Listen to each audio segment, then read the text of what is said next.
Hi అండి అందరికీ. అందరూ ఎలా ఉన్నారు?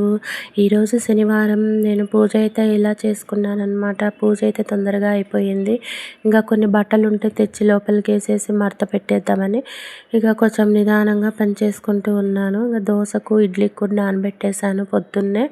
ఎందుకంటే చలికాలము పొంగట్లేదనమాట పిండి. పొద్దున్నే నానబెట్టుకుంటే కొంచెం 4, 5 ఓ క్లాక్‌కి అట్లా మిక్సీకి పట్టేయచ్చని నానబెట్టేశాను. ఇంకా మా ఆయనైతే ఫ్రెష్‌గా కొత్తిమీర, పుదీనా, కొన్ని పండ్లు తీసుకొనొచ్చారనమాట. ఇంకా టిఫిన్ చేసేసాము. ఉగ్గాని చేశాననమాట టిఫిన్‌కి. ఇంకా టిఫిన్ చేస్తుండగానే మా బావ వాళ్ళొస్తున్నారని ఫోన్ చేశారు. మళ్ళీ పప్పు, రసము, అన్నము, మళ్ళీ కొంచెం పచ్చడి, పులిహోర ఇలాగైతే చేశాను. కొన్ని బజ్జీలు కూడా వేశాను కానీ వీడియో తీయలేదను. వాళ్ళైతే వచ్చారు. భోంచేసేటప్పుడు వీడియో అయితే తీయలేదు.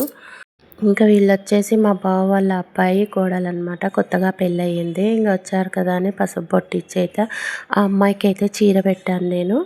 ఇంకా వాళ్ళైతే భోంచేసుకొని ఇలా పసుపు బొట్టయితే తీసుకొని వెళ్ళిపోయారనమాట. ఇంకా మేము కూడా కొంచెం పనుందని షాపింగ్‌కి అయితే వెళ్ళాము.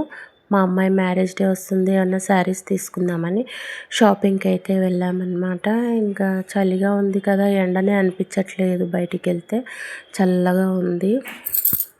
ఇంకా క్రిస్మస్ సెలబ్రేషన్స్ జరుగుతున్నాయి కాబట్టి ఇలా షాపింగ్ మాల్స్ అన్నీ ఫుల్ అయిపోయాయన్నమాట. చూడండి ఎంత రద్దీగా ఉంది ఇక్కడంతా. ఇంకా షాపింగ్ చేసుకొని నేను ఇంటికి వచ్చేసరికి 5 అయిపోయింది. ఇవన్నీ ఇలాగే వదిలేసి వెళ్ళిపోయాను టైం లేదని. మిక్సీ పట్టేసుకున్నాను.